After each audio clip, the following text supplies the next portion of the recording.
Assalamualaikum warahmatullahi wabarakatuh. Selamat pagi pemirsa, bagaimana kabar Anda? Senang sekali hari ini saya Setiadi kembali menjumpai Anda di program Sosok Inspiratif bersama TVRI. Setiap minggu kami hadirkan sosok inspiratif yang cerita hidup dan juga prestasi serta kiprahnya bisa menjadi cerita baik buat pemirsa di rumah. Dan selama 60 menit ke depan nanti kita akan mengulik biografi dan sosok yang kami hadirkan di pagi hari ini. Dan di episode kali ini kami menghadirkan seorang relawan, seorang aktivis yang sangat concern terhadap isu lingkungan, khususnya di kota Pontianak, dan mungkin bagi rekan-rekan organisasi ini sudah tidak asing, apalagi organisasi di lingkungan hidup. Ada Bang Benny Tanheri di pagi hari ini bersama kita. Assalamualaikum Bang. Waalaikumsalam warahmatullahi wabarakatuh. Kabar sehat? Alhamdulillah sehat. Alhamdulillah sehat. Ini bahagia. Gimana kesibukan aktivitas? Biasa aktivitas masih ngurusin usaha, tapi lebih banyak sih ngurusin kegiatan volunteer. Kegiatan relawan? Ya, kegiatan jadi ngurusin kampung wisata, Caping, dengan ngurusin ini sekarang kita lagi ngembangin hutan kreatif, ya, yang namanya Edu Eco Creative Hub. Yang di Pendopo? Bukan, yang di samping rumah dinas rektor. Oh, nah, yang punya hutan yang kemarin baru diresmikan sama Menteri BUMN. Yang 4 Februari kemarin. Berarti itu kegiatan yang saat ini sedang dilakukan, di tengah kegiatan usaha juga yang sedang digeluti sama Bang Benny Tanheri. Ini Bang Benny ini sepak terjang di organisasi, ini udah cukup lama karena memang sudah banyak sekali organisasi yang dilahirkan, dan juga gemar mengumpulkan para relawan dari organisasi lain yang tidak punya kepentingan dengan lingkungan, lalu kemudian mereka harus involve dengan lingkungan. Kenapa Bang Ben? Ya karena begini, kita tuh kalau bergerak sendiri itu agak lama, tapi kalau kita berkolaborasi percepatan, jadi lebih cepat lah. Itu yang pertama. Yang kedua kan biar semakin banyak juga orang yang lebih peduli, lebih lebih memberi dampak kepada lingkungan maupun orang lain, seperti itu. Bagaimana cara mengajak mereka pertama kali? Karena kan pasti setiap organisasi ini punya goal masing-masing, punya value dan tujuan untuk organisasi mereka gitu. Lalu kemudian diajak untuk isu lingkungan, bahasa apa yang sering disampaikan kepada mereka agar mereka mau gabung di isu lingkungan ini, Bang Ben? Pertama sih karena kita memang sudah melakukan ya. Itu yang pertama. Yang kedua ngajaknya biasa saja. Ya kawan-kawan kita ikut, karena apa yang kita ajak, apa yang akan kita lakukan ini memang untuk kebaikan, untuk memberi manfaat itu ya. Ya terlepas dia, misalnya kita ngajak kegiatannya lingkungan, ya tidak harus organisasi lingkungan yang kami ajak ya. Organisasi sosial, ekonomi silahkan, karena semua akan akan memberikan kontribusi dan semuanya berkaitan kok sebenarnya. Nah seperti itu kan. Oke, jadi cara pendekatannya biasa saja, tapi memang masing-masing relawan ini karena sudah punya jiwa sukarela dan membantu dan tadi. Sudah punya jejaring juga kita kan. Apalagi kita punya grup WhatsApp, jadi lebih mudah lah. Lebih mudah. Oke, Bang Benny ini asli orang Pontianak kah? Saya lahir di Anjungan. Oh, berarti orang Pinyo ya, orang Pawa ya berarti? Pawa. Dulu Kabupaten Pontianak. Cuma kan lahir di sana, ditinggal orang tua tugas kan tentara tuh, ke timur-timur kan. Nah, kemudian datang, kemudian pas sekolah 1 tahun pindah ke Ketapang. Karena bapak nih selesai TNI, kan pindah-pindah nih, pindahlah ke Ketapang. Jadi sejak kelas 1, ulang lagi nih kelas 1 nih. Di 91 di SD Ketapang selama 2 tahun. Habis itu pindah-pindah sampai 5 atau 6 kali SD di SD 6 kali pindah-pindah. Iya. Berarti waktu itu baru mau punya temen pindah. Baru lagi jadi temannya. Kelas 1 kelas 2 di SD 2 saya itu di Ketapang. Nah, seperti itu. Itu 5 sekolah kurang lebih pindah-pindahnya. Iya, kelas 1 2 di Ketapang. Kelas 3 pindah ke Desa Batu Barat. Desa Batu Barat tuh di Teluk Melanau, masuk lagi ke dalam. Kan Teluk Barat arahnya Kayong Utara. Teluk Batangan Kayong Utara. Dulu belum Kayong Utara ya, masih Ketapang kan. Nah, kemudian kelas 4 pindah, kelas 5 pindah ke Sponti paket 5.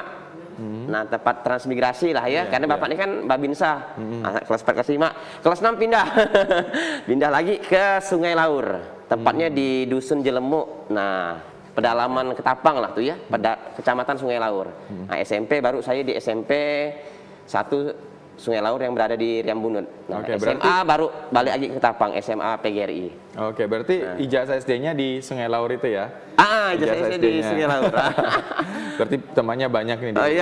Masih sering komunikasi dengan teman-teman SD yang mungkin waktu itu sempat berteman walaupun cuma 2 tahun, Bang Ben? Sudah enggak ketemu. Enggak ya? Nah, karena kita kan, karena saya juga kan enggak pernah ke sana lagi. Berarti hampir di atas 20 tahun ya. Di atas 30 tahun lah kali ya, 30 tahun kan. Sekarang umur kan 38 nih. Nah, berarti mungkin 25 tahun ke atas lah. Padahal kemarin satu orang yang WA saja. Ini pun tidak pernah jumpa lah kan, cuma dari apa? Dari karena ada keluarga. Ben apa kabar? Oh, seperti akhirnya pernah jumpa ada kan? komunikasi. Nah, Ya. ingin juga sih kembali ke sana, cuma memang apa? Waktu masih belum memungkinkan karena masih sibuk ya. Seperti itu. Apa yang waktu kecil sempat terpikir di benak Bang Benny? Ini kok baru sekolah di satu sekolah terus pindah lagi. Sempat nanya ke orang tua nggak Bang Benny? Enggak sih, karena kan apa kita sudah paham orang tua ini kan tugasnya sebagai tentara. Babinsa ya, Babinsa pindah-pindah jadi kita ikut asik ya, bawa asik saja. Tapi alhamdulillah dengan kita pindah-pindah ini akhirnya kita banyak pengalaman. Karena kan masing-masing kampung ini kan beda apa nih? Beda kondisi alam, beda kondisi suku, budaya. Jadi belajarnya banyak lah. Makanya kalau di kampung ini saya banyak sekali belajar bagaimana nangkap ikan dengan cara-cara tradisional, menangkap burung itu paham. Nah, kalau waktu di kelas kita pindah-pindah ya di kampung di Sponti kita banyak komunikasi dengan orang Jawa. Ketika pindah ke Laur banyak orang Melayu, orang Dayak. Seperti jadi pergaulan kita juga jadi lebih variatif lah. Seperti itu. Itu kemudian yang memicu Bang Ben gemar berorganisasi dan ketemu sama orang baru. Berorganisasi bisa juga sih ya. Kita memang berorganisasi sejak SMP sih. Oh, berarti SMP kan waktu saya di ketua Sungai OSIS, itu. nah kan. Jadi ikut pramuka dengan OSIS lah. Seperti itu diarahkan sama orang tua atau kehendak sendiri? Kehendak sendiri. Kenapa Bang Ben? Ya karena memang suka aja sih ya. Kita ketemu suka sama orang banyak gitu ya. Biar belajar sih. Saya pengen organisasi biar bisa jadi leader. Seperti itu sih. Karena memang waktu SMP ini saya jauh nih Bang sekolah nih. Dari rumah. Yang rumah yang Jelembok ke ini nih jauh. Naik sepeda, naik gunung, turun gunung waktu itu mau 1 jam enggak tuh? 1 jam. Zaman dulu ya, tahun berapa? Kalau saya kelas 6 tuh berarti 96. Kelas 7 kan SMA tuh berarti 97. Berarti itu SMP itu harus menempuh perjalanan 1 jam. Menempuh perjalanan 1 jam. Pakai sepeda naik turun gunung apa? Nah itu. Tapi bareng teman-teman atau sendiri? Ada beberapa kawan-kawan kan melewati beberapa kampung, itu ketemu seperti itulah. Kalau banjir segini nggak bisa lewat tuh, pakai motor air tuh. Nah lewat lihat buaya lewat di bawah. Nah, jadi seperti itulah dulu. Balik sekolah kita masuk hutan. Nunggu buah mangga kampung lah ya. Saya pun lupa namanya, asam itu kan.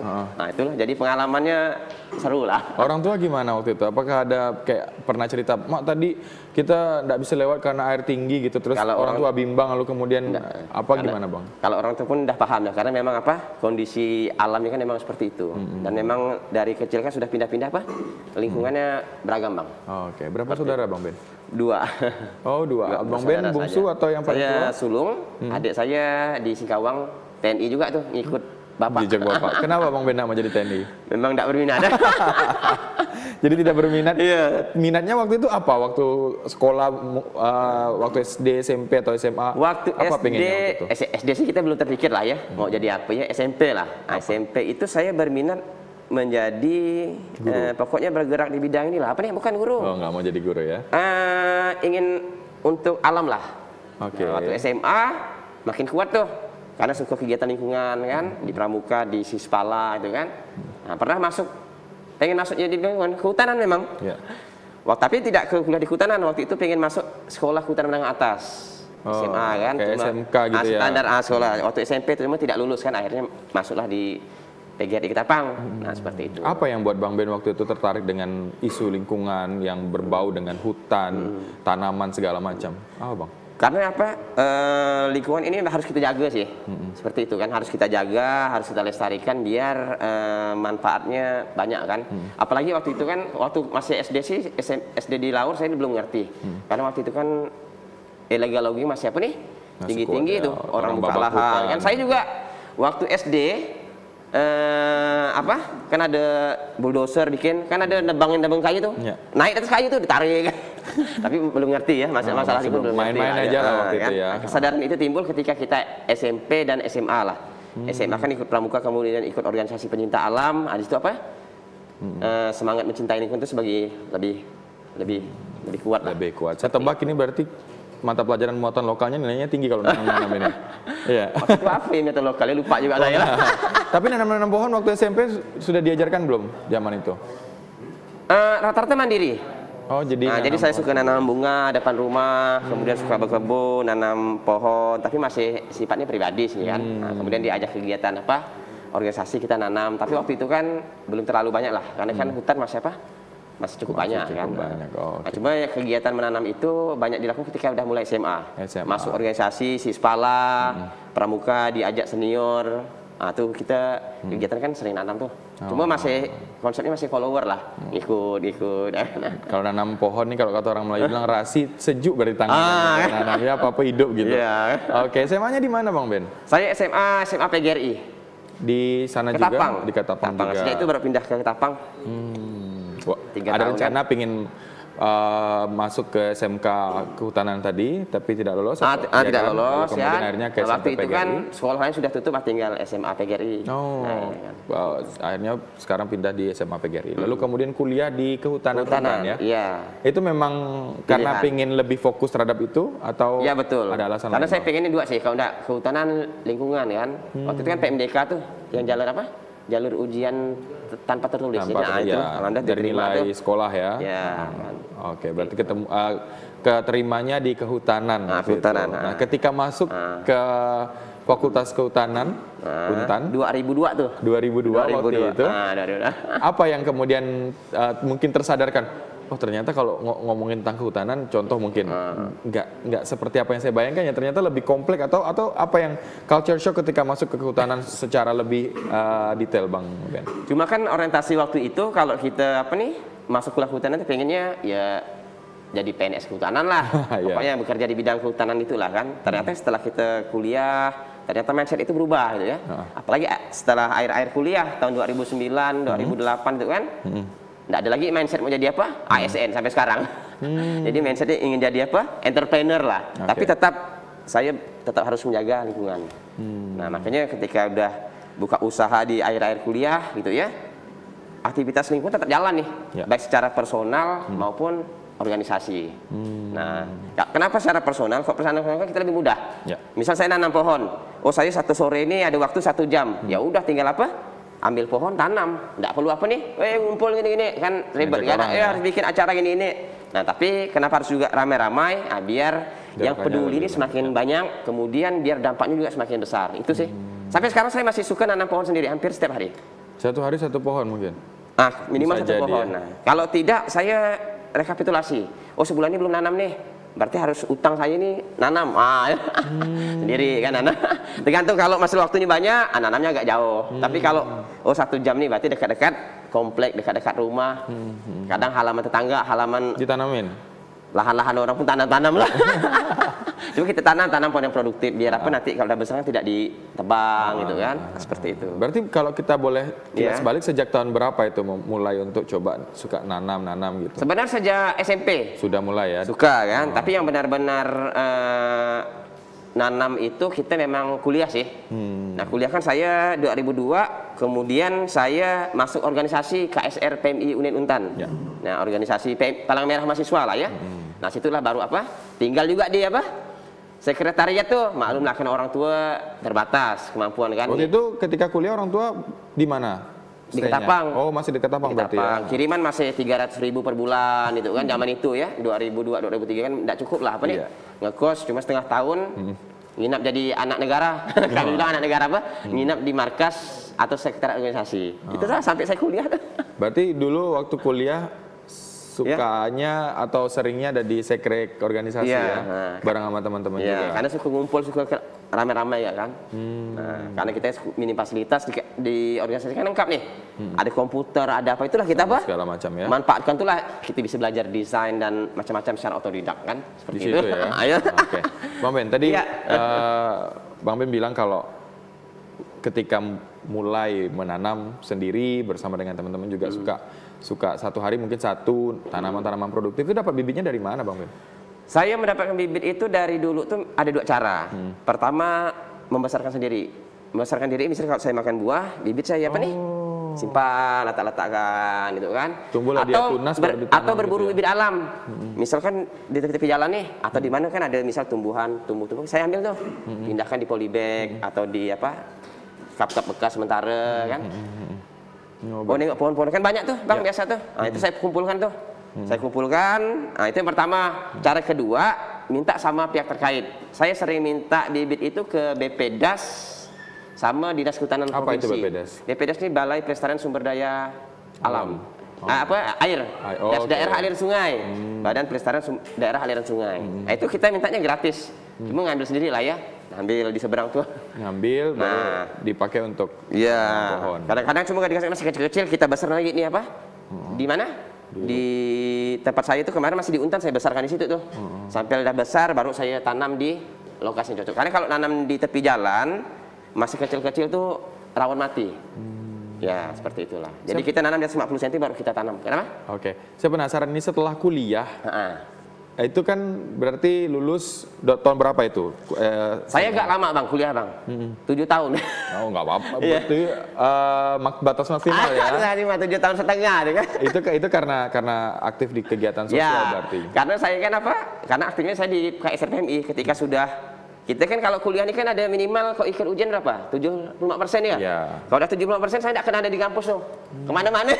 Ke Jakarta, kan ikut kegiatan kan. Yang penting lulus ikut. Jadi pun orientasi saya pun tidak orientasi nilai lagi ya. Jadi memang bagaimana bisa belajar dan mengabdi. Ya seperti itulah. Ada banyak pengalaman. Ya berorganisasi macam-macam kan. Kalau di organisasi ini kan kita tidak bisa menyesuaikan jadwal. Hari ini kita kuliah tapi hari ini ada audiensi nih.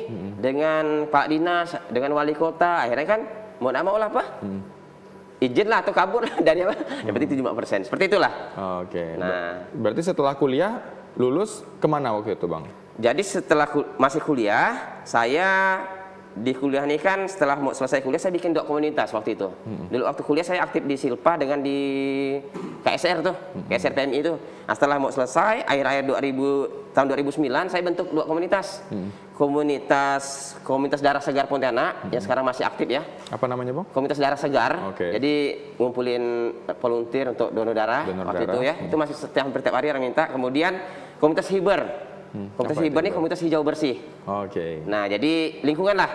Cuma di tahun 2009, 2010 awal itu saya jadikan UKM, unit kegiatan mahasiswa di Untan. Tingkat Untan. Nah, jadilah. Apa nama UKM-nya? UKM PLH Hiber Untan, unit kegiatan mahasiswa hijau bersih Universitas Tanjung Pura. Jadi UKM tingkat kampus. Iya. Ya. Ya markasnya sekarang di belakang BEM lah tuh. Belakang satu gedung dengan Mapala, KMK. Dekat-dekat Pobu itu lah ya. Ya, satu itulah. Berarti sampai sekarang masih. Sampai sekarang masih ada, artinya ada prasasti yang Nah, kemudian ya setelah saya sampai juga buka usaha di Kopma ya. Jual-jual buka-buka percetakan kan, kerjasama sampailah sekarang. Nah, tapi organisasi tetap jalan. Nah, kemudian saya bikin banyak komunitas, banyak banget gitu ya. Ada yang gerakan Senyum Kapuas, kemudian organik Pontianak yang fokus sampah, bikin oksigen katulistiwa yang fokus nanam pohon, gerakan Senyum Kapuas yang fokus ke air, bersihin sungai, bersihin parit, nah ya, kemudian dan macam-macam lah. Nah, kemudian di tahun 2019 komunitas-komunitas ini saya lebur. Jadilah kami jadikan lembaga namanya Akademi Ide Kalimantan. Ya. Nanti kita siap. Baik, kita akan ngomongin itu. Karena juga selain itu ini saya dengar Bang Ben ini gerakannya sudah didengar oleh Pak Wali dan pernah juga diminta Pak Wali untuk bantu nanam pohon di rumah dinas beliau ya, Bang Ben. Dan itu nanti kita coba akan didiskusikan untuk kegiatan organisasi yang dilakukan oleh Bang Ben bersama dengan teman-teman. Tetap bersama kami di Sosok Inspiratif.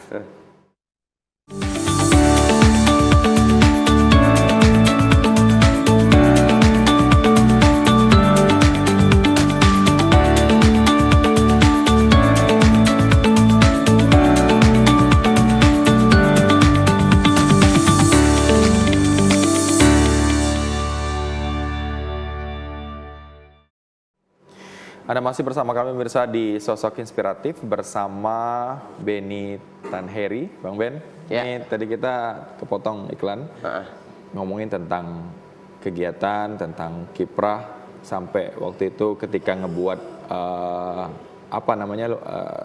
circle atau mungkin organisasi dan kemudian akhirnya jadi UKM sekarang di UKM. Ini artinya ada prestasi yang sedang dibuat sama Bang Ben waktu itu dan beberapa mungkin gerakan-gerakan lain termasuk juga gerakan Senyum Kapuas ya Bang Ben ya. Ini kenapa hobi sekali untuk merangkul banyak anak muda untuk bisa melakukan kegiatan yang sama dengan yang Bang Ben lakukan? Kita merangkul anak muda itu karena anak muda punya energi yang besar, itu kan. Anak muda jumlahnya banyak dan mereka lah yang akan sebenarnya mengelola masa depan. Anak-anak muda ini kan nanti dia menjadi di pemerintahan, di politik, mereka yang akan mengisi. Nah, harapan kita mereka apapun profesinya nanti, mereka punya jiwa peduli lingkungan, punya jiwa, punya pengetahuan dan punya sikap dan sifat yang peduli lingkungan. Itu harapan kita. Nah, makanya kita ajak sebanyak-banyaknya seperti itu. Oke.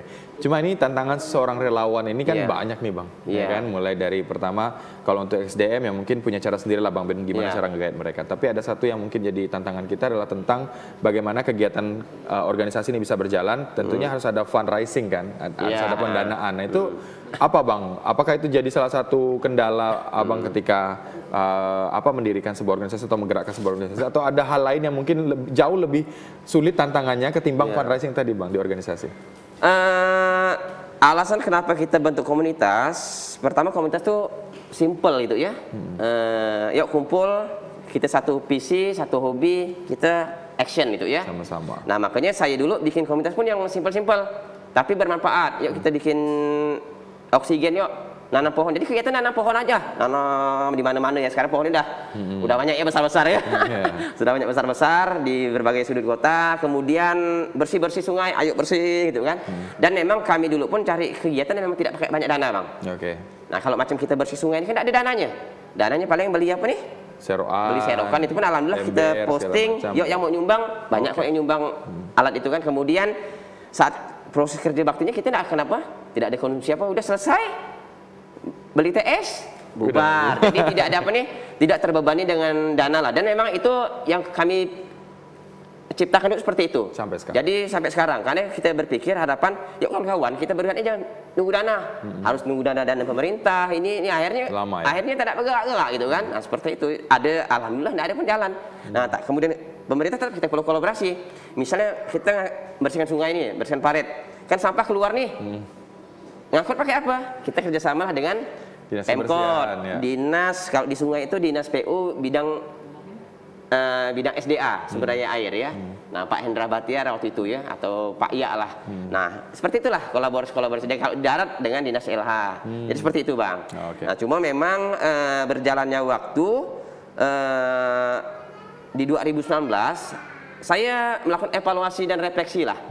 Jadi sebelum 2019 tuh kami banyak nih Bang kegiatan di mana-mana. Saya di Sungai Jawi bikin bank sampah. Alhamdulillah sekarang udah maju ya, berkembang ya. Bank sampah Palem Asri. Bikin juga kelompok wisata, swasta alam. Kemudian di Sungai Jawi bikin rumput hias sama Kak Mur ya. Alhamdulillah sudah berkembang sekarang dan banyak tempat lainnya.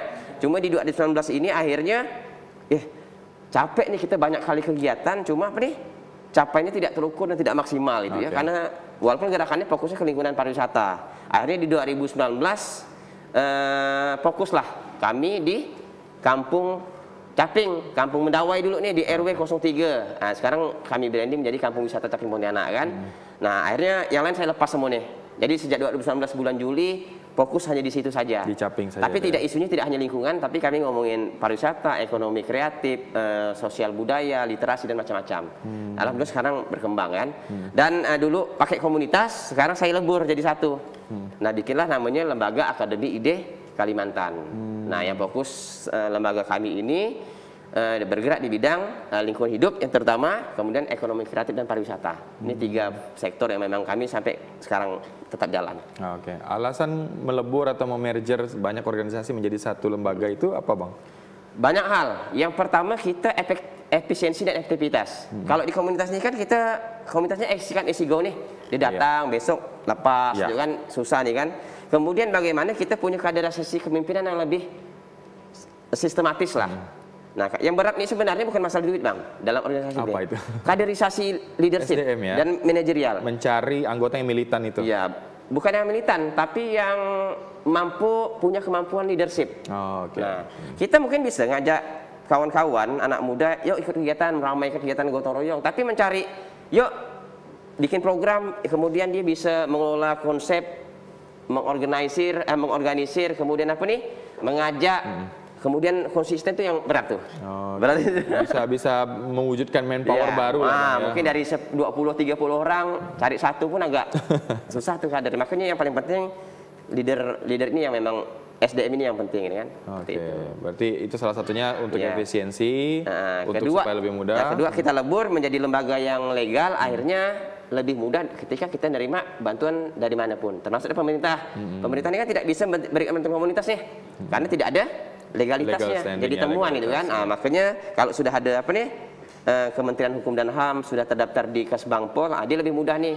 Bisa Dinas A mau ngasih bantuan kano atau bantuan alat musik dan macam-macam, kita penerima itu lebih jelas. Yang itu sih. Nah, itu alasan salah dua alasan kenapa kita jadikan tadi itu kita legal, lembaga kan? itu ya. Seperti itu. Tadi Bang Ben juga cerita tentang kegemaran menanam yang dulunya mungkin daerah itu tanamannya masih sedikit lalu kemudian ditanam dan sekarang tumbuh besar ya Bang ya. Udah di mana-mana. Nanti kita coba lihatkan ada beberapa dokumentasinya untuk beberapa tanaman dan tumbuhan yang sempat ditanam sama Bang Ben dan juga rekan-rekan waktu itu. Bang Ben, ini banyak sekali selain suka organisasi juga suka ikut lomba kayaknya. 2013 terpilih sebagai pemuda pelopor Kalimantan Barat. Itu isu apa yang diangkat waktu itu, Bang? Waktu itu kewirausahaan. Saya malah wirausaha ya. Kenapa nggak lingkungan? Karena waktu itu memang kalau pemuda pelopor ini kan sesuatu yang baru dan yang unik sih. Yang apa? Yang ditonjolkan itu kan, yang belum pernah dibuat kan. Nah, waktu itu saya bikin baju kreatif tuh, usahanya tuh. Bikin baju tematik. Ngomongin kan, Bang, saya bikin kaos tapi ini temanya lingkungan. Temanya sosial, temanya nasionalisme, seperti itu. Itu yang Abang bawa waktu itu untuk pemuda pelopor ya? Iya. Dan juga pernah dapat penghargaan di Harapan 1 ya, teknologi tepat guna. Itu lomba teknologi tepat guna. Iya. Apa yang dibuat? Waktu itu saya bikin Prolibag pintar. Waktu itu kan saya aktif di masih sosialisasi sampah, edukasi ke masyarakat, gitu kan. Cuma lagi nyari ide bagaimana bikin alat yang simple, mudah dilaksanakan. Akhirnya bikinlah Prolibag pintar itu, tapi bernyambung juga dengan kegiatan penghijauan itu kan. Jadi masalah sampah teratasi, masalah bermanfaat juga untuk penghijauan. Akhirnya saya bikin rangka. Jadi Prolibag pintar tuh, Bang. Singkatan dari Prolibag itu polybag tuh ya, yang plastik hitam itu untuk pintar itu terpilah dan tertata rapi. Jadi bagaimana saya bikin rangka besi, jadi rangka besi itu untuk meletakkan polybag, itu kan, diletakkan di dapur. Jadi ketika di rumah kita memilah sampah organik, kan ada sampah organik nih, organik masuk aja di situ. Ketika sudah tebalnya 50%, bawa keluar isi tanah. Dijadikanlah media tanam. Sama juga kalau di luar kita nyapu kan banyak apa nih? Sisa daunan tuh, masukin aja ke situ, macam kompos tertabung. Nah, cuma konsepnya kita pakai polybag. Jadi bisa langsung diisi tanah, langsung tanam. Dan itu berhasil. Nah, itu akhir itu dapatlah penghargaan itu. Waktu juga masih dan diresmikan juga, diserahkan waktu itu sama Pak Sutarmiji ya, masih wali kota di Bundaran Digulis lah. Penghargaan itu diberikan sama beliau ya. Dan sekarang juga kadang suka disuruh nanam pohon di rumah dinas wali kota ya, Bang ya. Masih sering. Kadang-kadang karena kan tidak ada lokasi lagi untuk ditanam. Jadi sering kolaborasi saja kalau dengan Pak Wali Kota nih dimanapun.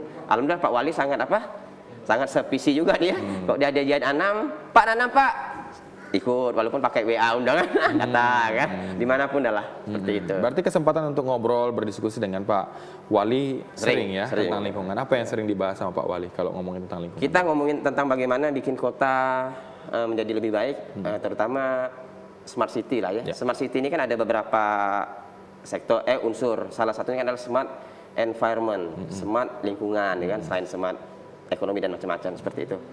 Nah, jadi makanya kita sangat sering sekali fokus kita bagaimana Kota Pontianak ini bisa terus bertambah jumlah RTH-nya, jumlah pohonnya, kemudian semakin banyak yang peduli.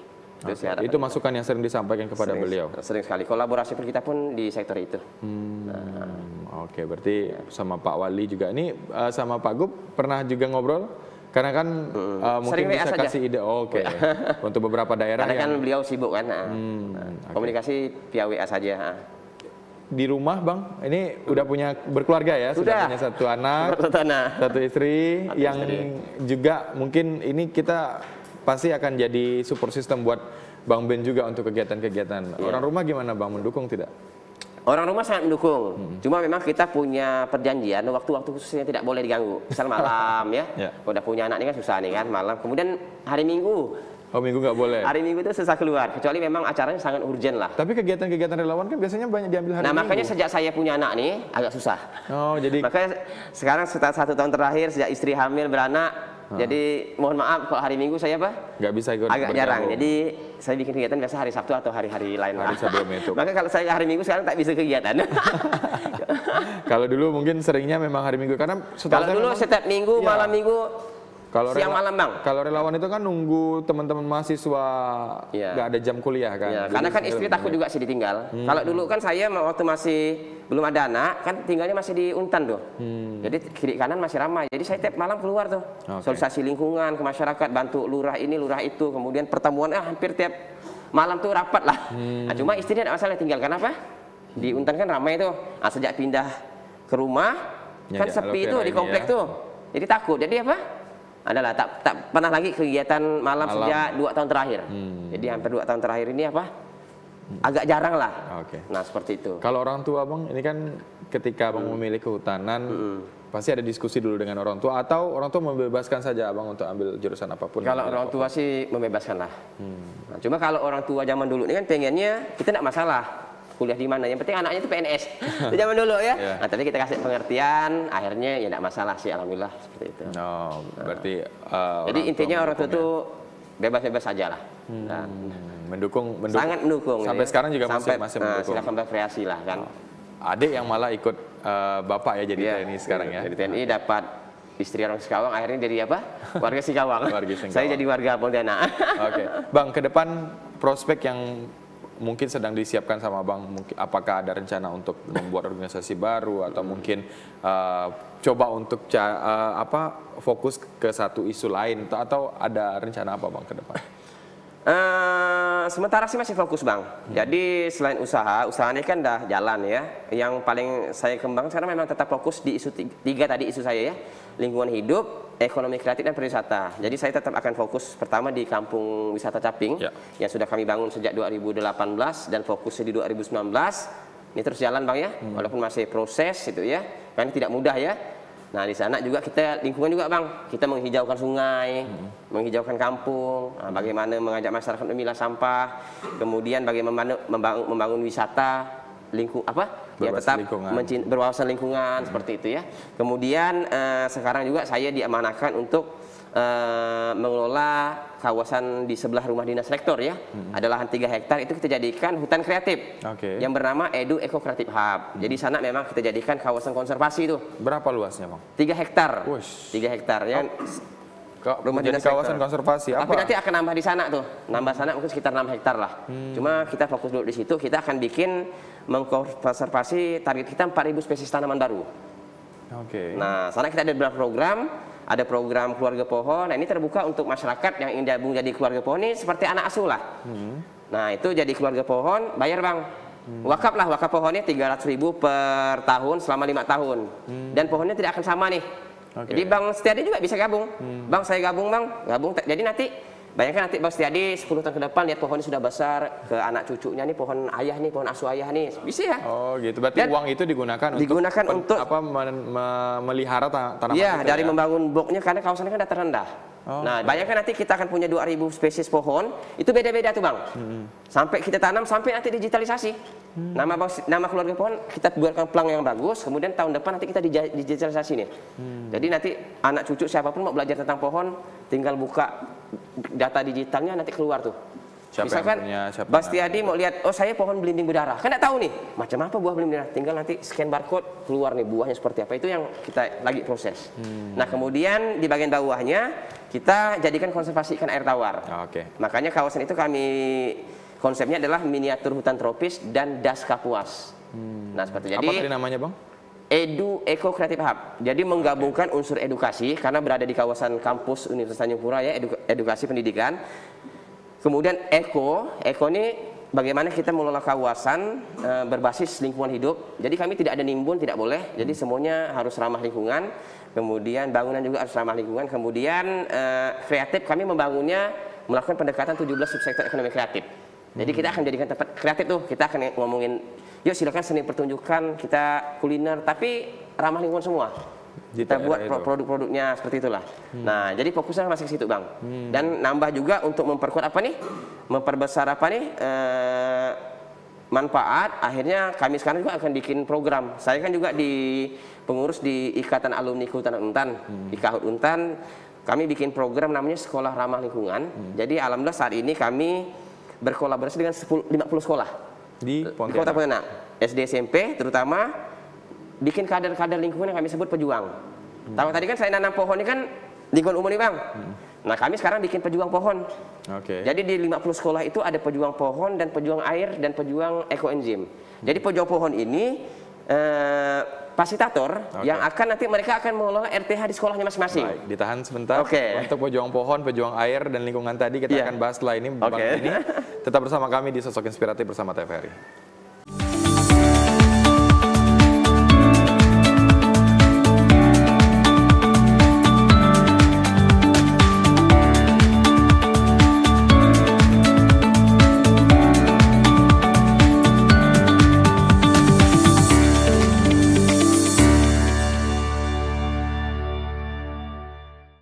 Anda masih bersama kami di Sosok Inspiratif. Untuk Anda yang mungkin terlewat di segmen 1 dan 2 di program ini, Anda bisa menyaksikan tayangan ini kembali di live streaming YouTube TVRI Kalimantan Barat. Masih bersama dengan Bang Benny Tanheri sebagai aktivis lingkungan yang juga fokus dengan hal yang berbau tentang sociopreneur juga ya, Bang ya? Iya. Mengajak anak muda untuk memahami bahwa kewirausahaan ini bisa jadi satu peluang yang kalau seandainya ditangkap sebagai sebuah kesempatan yang baik, ini bisa jadi peluang usaha. Bang Ben, tadi kita terpotong dengan pejuang air, pejuang pohon nih. Boleh dilanjutkan, Bang Ben? Jadi pejuang pohon ini kalau sebelumnya kan kita banyak kegiatan volunteer kan isinya, Bang, mahasiswa anak-anak muda kan. Sekarang ini kita pengen fokus bagaimana kita cari volunteer, bermitra, tapi mitranya adalah sekolah. Guru-guru berarti? Guru-guru. Jadi pejuang-pejuang pohon ini kader atau volunteer tapi guru-guru sekolah. Nah, di SD dan SMP di 50 sekolah Kota Pontianak itu ya. Nah, karena yang lebih tahu tentang sekolahnya kan mereka yang tiap hari ke sekolah kan. Kalau macam kami ini kan kalau kita mau menghijaukan 50 sekolah kita mau berapa tahun tuh. Nah, tapi kalau kita bikin kolaborasi dengan sekolah-sekolah dengan program sekolah ramah tadi, akhirnya lebih cepat. Nah, seperti misalnya bagi sekolah-sekolah yang gersang, kegiatan programnya nanti akan banyak nanam. Nah, kita akan bantu saja. Bantu misalnya bibit. Nah, kita akan bantu tenaga atau lain-lain sebagainya. Nanti kita juga akan bikin pelatihan-pelatihan untuk mereka bagaimana merawat pohon, menanam pohon, menentukan pohon, sehingga juga goalnya nanti pohon-pohon di sekolahnya itu hijau gitu ya, dan pohon-pohonnya terdata secara digital. Jadi kan ketahuan nih. Kalau selama ini kan tidak ketahuan. Misalnya Pontianak sekarang berapa sih jumlah RTH sekolahnya? Kan tidak dapat tuh. Harapan kita 1 tahun ke depan nanti ke data. Oh, ternyata jumlah pohon di sekolah Pontianak jumlahnya sekian belas ribu atau sekian ratus ribu. Dengan data spesiesnya ini. Nah, nanti kita akan latih tuh. Nah, seperti itu. Jadi akan ketahuan SMA 1 atau SMP 1 jumlah pohonnya ada 70 misalnya. Jenisnya ini. Nah, nanti setiap pohon juga mau kita data. Jadi belajar. Nah, kita seperti itulah, harapan kita seperti itu. Ini nanti tugasnya pejuang pohon. Kalau pejuang air, fokusnya nanti isu terhadap air. Bagaimana kita hemat air, bagaimana kita bikin manajemen air, kemudian bagaimana kita sekolahnya peduli terhadap parit dan sungai, itu kan. Kenapa sekolah ya? Ya, kenapa sasaran kami adalah sekolah, terutama SD dan SMP? Karena kami pengen anak-anak siswa-siswi ini peduli lingkungan sejak dini. Kalau udah agak tua ini susah mengubah karakter itu ya.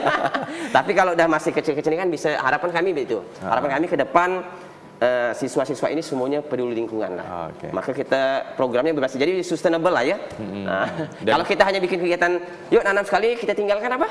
Tidak akan ada dampak. Ya kalau gurunya masih peduli, lanjut. Dia bisa lanjut. Tapi kalau misalnya guru atau sekolah tidak peduli, akan hilang. Nah, gitu loh. Nah, bonus-bonusnya kalau sekolahnya bagus adalah Adi Wiyata itu bonus lah ya. Seperti itu saya pikir. Berarti menjadikan guru sebagai aktor utama karena memang karena memang untuk menciptakan sadar lingkungan buat anak muda atau anak-anak sesuai SD, SMP, SMA itu memang dari gurunya dulu. Gitu. Dan memang kami bikin fokus, Bang. Melihat habit. Jadi satu sekolah itu mereka ngirim 3 pejuang di SK 4 sekolah. Oke. Guru A jadi pejuang pohon, guru B pejuang air, guru C pejuang sampah. Tapi yang sampah ini fokus kayak ekoenzim aja. Sudah ada kerjasama dengan dinas pendidikan mungkin agar itu kemudian... sudah, karena kami sudah ke dinas pendidikan kota dan provinsi ya. Cuma yang jalan kota dulu. Karena kan kita sampel lah. Kemarin target kita sebenarnya 15 sekolah. Cuma yang berminat ini ramai rupanya. Banyak rupanya, 50 Aduh, sekolah. udah tahun ini kita 50-an dulu lah. Karena kan ada 300 sekolah kan. Berarti ada kemungkinan akan nambah lagi Akan nambah. Cuma kita lihat kondisi lah. Nah, kalau emang ada komunitas lain yang mau melakukan hal yang sama juga silakan. Semakin banyak komunitas atau pihak yang membuat ini kan semakin bagus nih kan. Jadi percepatan tadi nih Bang, ramai-ramai itu kan. Oke, luar biasa. Jadi mengajak sekolah ini bisa menjadi instansi yang juga fokus terhadap lingkungan. Ya. Setelah sekolah mungkin ada rencana untuk dinas-dinas lain yang gersang juga Bang? Sementara sekolah sih, nah, kalau ke dinas-dinas sih kita belum lah. Paling nanti kita kalau ke kantor-kantor paling kita harapannya ke green office aja. Karena kan kita kan sekarang bagaimana Pontianak ini menjadi green city. Untuk mewujudkan green city ini kan kita harus green school, green office, green home gitu ya. Pribadi kita green pasum-pasum harus hijau gitu ya. Hijau ini kalau saya ngukurnya dari 8 indikator. Jadi ada 8 indikator bagi untuk mewujudkan green city. Kita harus green design and planning. Jadi harus design and planning juga. Jadi sama juga Bang, kami bikin sekolah ramah lingkungan itu indikatornya 8 ini. Green design and planning yang pertama. Cuma kan bukan ranah kami tuh. Maka saya mau ngajak anak arsitek karena mereka yang lebih paham itu. Yuk, kemana ada dosennya boleh Bang Ben. Nah, nanti insya Allah kita kolaborasi lah. Nah, kemudian green building, green energy. Nah, kalau karena kami basisnya kalau saya di KAUD alumni kehutanan, lebih cepatnya ke green open space. Green open space ini green RTH lah ya. Nah, maka jadi program IKAHUD nih. Nah, kalau green water jadi programnya lembaga saya, Akademi ID Kalimantan. Nah, jadi bagaimana nanti hemat air. Seperti itu, Bang. Jadi kalau sekolah-sekolah sudah green school, akhirnya bisa menunjang green city. Bagaimana kita mau green city kalau kantornya tak ada air hijau gitu ya. Nah, tidak cukup seremonial, tapi benar-benar diimplementasikan lah sampai bagaimana hemat energi. Nah, kalau bisa ke depan kita berubah semua tuh yang sekarang pakai BBM listrik, listriknya pakai BBM. Nah, ke depan kalau bisa dirubah pelan-pelan dari kantor pakai solar cell. Kita kan kaya matahari, betul nggak? Ya. Nah, seperti itu harapan kita ke depan lah. Seperti itu. Oke, jadi semua sektor diajak untuk. Dan yang paling penting juga tadi di rumah juga. Nah, kalau saya di rumah memang saya terapkan tuh. RTH saya 50%. RTH di rumah. Kemudian di rumah kita punya sistem water management. Udah bikin tuh, maka saya kok bayar PDAM murah. Karena 20 sampai 30 ribu karena saya manajemen tuh. RPDAM hanya masuk untuk isi apa nih? Nah, kalau hujan banyak tertampung tuh, Bang. Jadi wastafel WC pakai air apa? Air hujan. Kita banyak hujan ya kan? Jadi murah banget nah gitu kan. Nah, sebelah rumah saya jadikan kebun bibit tadi nih. Jadi seperti itulah.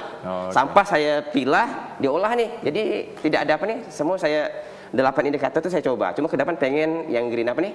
Green energy mau dicoba lah. Cuma kan agak mahal nih. Itu masih proses lah ya kan. Karena ingin ke depan harapannya rumah nih apa? Misal 50% pakai solar cell, 50% dia pakai listrik PLN. Seperti itu. Bang Ben, ini menarik kalau seandainya semua masyarakat Kota Pontianak punya cara pikir yang sama dengan Bang Ben, membentuk dan juga mencoba untuk membuat green home di rumah mereka masing-masing. Ini sudah pernah disampaikan juga mungkin kepada keluarga terdekat atau orang-orang terdekat, Bang Ben? Sudah. Nah, itu malah kita jadi kesepakatan tadi di rumah tuh. Saya dengan istri wajib pilah sampah tuh. Nah, dulu istri kan apa? Nggak susah nih Bang, apa nih? Ini repot lah, apa nih? Ini itu, tapi setelah dia melakukan proses itu, akhirnya sekarang malah lebih bersih, lebih rapi. Dan tidak perlu tiap hari kita bawa sampahnya ke TPS kan? Karena yang bikin sampah nih bau nih Bang, karena kita satukan. Kita bikin, kan selama ini kan kita satu nih Bang ya? Sampah nih dan plastik kresek nih kan? Semua itu enggak pokoknya campur, akhirnya itu yang bikin bau. Tapi kalau kita pilah, tidak bau tuh. Sampah organik. Jadi kita pun sebenarnya tidak perlu tiap hari ke TPS. Kenapa? Karena sampah yang plastik ini tiap minggu Bapak, seminggu sekali baru kita bawa TPS. Jadi lebih dengan waktu lebih lama.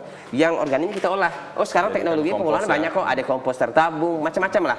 Kalau di rumahnya punya halaman luas, ada kebun, ya udah apa? Buang aja sampah tuh jadi apa? Bikin barang online jadi pupuk. Nah, saya dulu sering menerapkan seperti itu, Bang. Yang waktu saya masih ditinggal di Untan kebun bibit relawan itu, sampah-sampah kantin tuh masuk ke mana? Sampah-sampah apa nih? Daun-daun kan banyak nih. Tiap hari nih masuk dalam apa? Bak organik. Akhirnya banyak pupuk kan, jadi seperti itu. Oke. Bang Ben, ini kan sekarang masih fokus dengan Kampung Caping. Ya. Di tahun 2021 kalau saya tidak salah, tetangganya 2002 kemarin. 2022 ya, ADWI ya. dapat ADWI ya, Anugerah Desa Wisata. Ya. Kampung Caping juga akan coba ikut jejak itu atau ada? Insya Allah kami coba daftar tahun ini, Bang. Di tahun 2023 karena ini. Terakhir pendaftaran kalau salah 26 Februari nih. Jadi insya Allah mulai besok nih mulai nih?